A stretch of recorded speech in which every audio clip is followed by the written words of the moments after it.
세상에 경계라는 게 있습니다. 경계선, 적당한 선이라는 것이 있습니다. 성경에도 말씀하시기를 이기기를 다투는 자는 모든 것에 절제하느니라.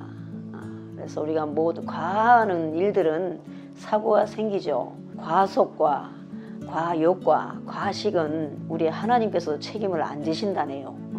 그런 것처럼 우리는 모든 것이 적당하게 선을 서로가 잘 지킬 때 우리가 서로가 존중하게 되는 줄 믿습니다. 부부와의 관계도 그렇고 공동체 관계 속에서도 또 우리 가정의 문화 속에서도 또 공동체에서도 또 우리 세상에 법과 질서가 있는 것처럼 그 법과 질서를 지켜나갈 때 우리가 도덕성이 건강하게 존중되는 것임을 믿습니다. 하나님 앞에 우리 신앙생활에 있어서 경계가 있습니다. 넘지 말아야 될 선이 있다는 것입니다. 오직 하나님의 말씀에 원칙이 되어서 우리가 신앙생활을 할 때에 건강한 신앙생활을 할 수 있는 것입니다. 한쪽으로 편협되고 치우치지 아니하는 생활을 하려면 우리는 하나님의 말씀이 우리의 인생의 삶에 다림줄이 되어야 될 줄 믿습니다. 하나님께서 이 마지막 때에 우리를 심판하시는 부분도 하나님의 말씀을 가지고 그 말씀이 다림줄이라고 지금 표현을 하고 있습니다. 그래서 그 다림줄을 갖다 측량하셔서 죄를 구별하시고, 그래서 우리가 예수님을 믿었느냐 예수님을 배척했느냐에 따라 천국과 지옥은 갈리게 되어 있습니다. 회색지대란 없습니다. 우리의 인생의 끝에 있어서 나로 말미암지 않고는 아버지께로 올 자가 없다 했습니다. 그래서 우리는 예수를 믿어야 천국을 가는 것이고 말씀대로 순종하고 살아야 우리가 건강한 신앙생활을 할 수 있는 것입니다. 신앙생활 하는 데 있어서 우선순위가 바로 돼야 될 줄 믿습니다.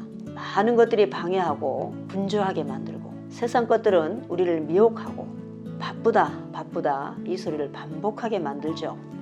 그래서 예배가 우선순위가 아니라 우선순위가 바뀐 인생, 물질이 우선순위고 한 주간에 그 허락하신 한 주간도 우리에게는 부족한 그런 인생을 살면서 우리가 신앙생활을 한다라고 우리는 말하고 있지 않는지 우리 자신 돌아봐야 될 줄 믿습니다.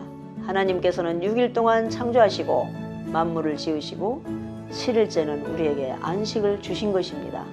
예수님 또한 안식을 하셨고 우리가 한 주간 중에 주일날 주님께 나가서 예배 드리는 것도 중요하지만 6일 동안의 일상생활 속에서 말씀에 따라 순종하는 삶이 되어야 될 줄 믿습니다. 세상에 너희는 빛과 소금이라. 우리가 무엇으로 빛과 소금의 역할을 감당하겠습니까? 바로 생활입니다. 믿음 생활, 신앙 생활. 바로 우리가 생활 속에서 예수님을 나타내는, 주님의 영광을 나타내는 그런 삶이 돼야 될 것입니다. 우리는 그리스도의 편지라 했습니다. 세상 속에서, 삶 속에서 우리를 통하여 주님이 드러나야 될 줄 믿습니다. 하나님께서 저와 여러분을 부르신 것은 보배롭고 존귀 여겨 하나님의 영광을 드러내기 위하여 찬양받으시기 위하여 우리를 지으셨고 부르셨고 오늘까지 우리를 인도하신 줄 믿습니다. 우리 생활의 경계선은 무엇입니까? 바로 하나님의 말씀이 저와 여러분의 인생의 다림줄이 되시고 생활 속에서 우리의 삶을 통하여 본이 되셔서 가족들에게, 이웃들에게, 세상 사람들에게 나를 본받으라 할 수 있는 그런 믿음의 사람들이 되시길 축복합니다. 예수님께서도 사도 바울도 나를 본받으라 했습니다. 우리는 말을 하지 아니하여도 생활 속에서 나를 본받으라 할 수 있는 그런 행함으로 온전한 구원을 이루는 건강한 믿음의 사람들이 되시기를 주님의 이름으로 축복합니다. 아멘.